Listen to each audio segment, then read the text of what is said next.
Assalomu alaykum. Hozir sizlarga xorijga, chet davlatga chiqishda bizda taqiq bor yo'qligini aniqlashni ko'rsataman. Hozir buning uchun bizga soliq ilovasi kerak bo'ladi. Soliq ilovasiga kiramiz. Soliq ilovasiga albatta parol qo'yganmiz, parolimizni terib kiramiz. Mana bu soliq ilovasining ko'rinishi. Buni tepaga ko'taradigan bo'lsak, mana bu joyda xorijga chiqish cheklovini aniqlash degan joy bor. Mana bu joyga kiradigan bo'lsak, yoki sizda bu joy chiqmasa, mana bu xizmatlardan hammasini bosib, mana shu joydan tepaga yuqoriga ko'taramiz va mana bu joyda turibdi. Mana xorijga chiqish cheklovini aniqlash.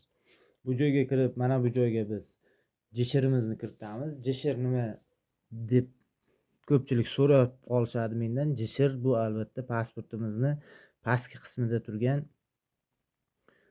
14talik raqam oxiridan 2 tani tashlab sanaymiz, yoki ID kartamiz bo'lsa, uni orqa tomonida o'z JSHRimiz turibdi. Eng osoni biz pasport seriya raqamimiz bilan izlasak muammo bo'lmaydi. Albatta JSHR bilan ham muammo bo'lmaydi. Pasport seriyani biladi hamma endi. Pasport seriya raqamimizni teramiz va izlash tugmasini bosadigan bo'lsak, albatta menda taqiq yo'q. O'zbekiston Respublikasida bu joyda boshqa soliq ilovasi bo'lsa bo'ldi, boshqa har qanday kishining pasport seriyasini terib izlashingiz mumkin bo'ladi.